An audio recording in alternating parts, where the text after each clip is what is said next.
Okay, this is such an incredibly weird video topic to even be discussing, but the fact is we have to go over it because it's been in the public eye for the past few days, and I don't really know how else to go about it. So we're going over the Red Wings again, talking about their head coach and the options they have to replace that Jeff Blashill of the past. And when it comes to the conversation with the candidates, we've talked at length about guys like Lane Lambert, how the Islanders fired Trotz because they didn't want Lambert to go to Detroit. We had spoken about guys like John Tortorella, Barry Trotz. Now you could talk a little bit more about other options like Peter DeBoer, maybe Bruce Cassidy could be thrown in there too. These are all NHL coaches, right? And as a result, it's a lot easier to say, okay, let's talk about John Tortorella and how he could fit in with the Red Wings, because Steve Yzerman would know that the Red Wings thrived under Mike Babcock all those years, so maybe a hard-nosed coach is somewhere you would like to look at. But instead of all those conversations, we are talking about a name that is only in this discussion because of the Vegas odds makers. Let's talk about Sergei Fedorov. Because when it comes to the betting websites that have sports betting odds for, I don't know what it is, you say Vegas, that's what it is, right? Vegas odds? I don't know how the heck you refer to that stuff. I'm really not a gambler myself. But we had ourselves two sources here, two different independent betting services, betonline.com as well as sportsbetting.ag, that both have odds for the next Red Wings head coach that you can go out there and bet on. Here's what BetOnline says when it comes to their odds for the next Red Wings head coach. They have at the very bottom of the list, Patrick Waugh. You have a plus 3,300 chance, which means that if you bet $100 and he becomes the head coach, you will win 3,300. At the very bottom, okay, I think everybody kind of agrees that Patrick Waugh is not going to be the next Red Wings head coach. As you go up the list, you have more names. Roger Ronberg, Derek Lalonde, Paul Maurice is in there, Benoit Gruel, Travis Green, Rick Tocchet, all at plus 1,000 on the odds. So again, just to translate what these odds mean, Travis Green has a plus 1,000 rating, which means if you bet $100 on Travis Green and he gets it, you will win 1,000. So it's a pretty good bet if you're confident that Green is going to be the guy. And as you go up, the numbers get lower and lower, which means that it's a more likely outcome according to the people who are writing these odds. They think Barry Trotz is more likely to be the next Red Wings head coach than Paul Maurice is, which is why the odds are almost halved for Trotz compared to what Pomo has. But you go over to the number one option here, the most likely scenario according to BetOnline, is Sergei Fedorov. They have him at a plus 350 betting odds to win the Red Wings head coaching job, which means that if you bet $100 on Fedorov and he gets it, hey, you're going to win $350. It's the least amount out of all of these names because they feel in their eyes that this is the most likely outcome. It's not even just BetOnline that has this ranking. You go over into sportsbetting.ag and you can see they have bets for a whole bunch of stuff. The next Blackhawks head coach, next Bruins coach, Flyers coach, Golden Knights coach. You go over to the Red Wings and they have the same thing. Patrick Waugh, Roger Ronberg, Lalonde, Maurice, Gruel, Travis Green, Tocchet, Trotz, Cassidy, DeBoer, and Sergei Fedorov. That's two individual sporting outlets that go out there with Sergei Fedorov as the number one guy. Now, I don't know too much about the betting scene. Maybe that's because the Vegas odd makers, whoever the heck those people are, I don't even know what Vegas odd makers even means. Maybe they were the ones that said, yeah, it's going to be Sergei Fedorov, that's the most likely, and then these websites just copied and pasted that onto their own platforms. But it's so interesting to me to see this name as the one that's coming out as the most likely, because we have not heard anything from anybody about Sergei Fedorov, of all people, being the next Red Wings head coach. If anything, you want to talk about Red Wings alumni that are Russian and also in a pretty prominent executive role in their own respective hockey lives right now.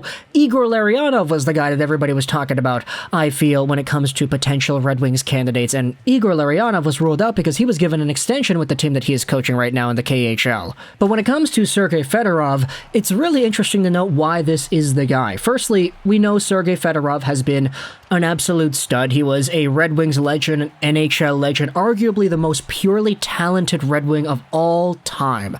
You talk about Yzerman, you talk about Howe, you talk about Lidstrom, these guys were fantastic, but when it came to just a pure individual talent level, you could debate that Fedorov, with the offensive prowess he had, plus the defensive responsibility that he was able to go out there and possess. He played as a D-man. You gotta remember that. It's kind of wild when you acknowledge just how good Fedorov was at playing hockey. Even though Datsyuk had better hands, you could say that Fedorov was a more skilled player overall. There's a lot of, discussion to go about that. But when it comes to Sergei Fedorov, I didn't actually know this, but the guy coached CSKA Moscow this previous season after serving as the GM for that team from 2012 to 2017. This was, according to Elite Prospects, the very first season that Fedorov had as a head coach of a hockey team, and he did a pretty good job, all things considered. CSKA Moscow finished 7th in the KHL regular season with 63 points, but they did actually win the championship against Magnitogorsk, the first-ranked team in the playoffs. So there you go. Sergei Fedorov is 1-for-1 in his KHL head coaching career, winning a championship in the only season he has ever coached. And I guess for the guys over there in the bets odd-making party for Vegas, they're saying, hey, this guy won a championship. He might be in the position to get an NHL job because success translates overseas or whatever, and then you could say that the Red Wings could get him because he's an old Red Wing. And at the same time, these bet makers have to make money, right? So maybe there's some sort of philosophy in thinking about the odds that says, hey, Red Wings fans might like the idea of Fedorov coming back because he's an old Red Wing, so maybe they would bet on him if we say that he has the highest odds. And I think anybody who's been paying attention to the rumors, the hearsay around NHL writers and everything kind of understand that Fedorov has not been a name that has entered this conversation at all. So the idea that he is the most likely quote-unquote next Red Wings head coach, it's kind of bananas to me. So if you can go out there and convince some Red Wings fans that this is the next guy and they like the guy who happens to be the one you chose, then I guess you could go out there and make some money with the bets. But that's kind of shady now, isn't it? But either way, talk in the comments on your thoughts about Sergei Fedorov, of all people, coming back. I had seen a few people, especially on Reddit, saying that they don't want this to happen, mostly because there's such a level of sacred love that goes on between these older Red Wings. Of course, Fedorov, Zetterberg, Datsyuk, Konstantinov, going back all the years, you talk about how great these guys were. And when it comes to being an NHL head coach, that type of job is not secure. You could be a GM for a long time and still have free reign to make the decisions you feel are necessary and do your rebuild. That's what Steve Yzerman did. It's just kind of odd that Jeff Blashill stuck around for as long as he did, because for other rebuilding teams, you see the coach get fired here in, here out.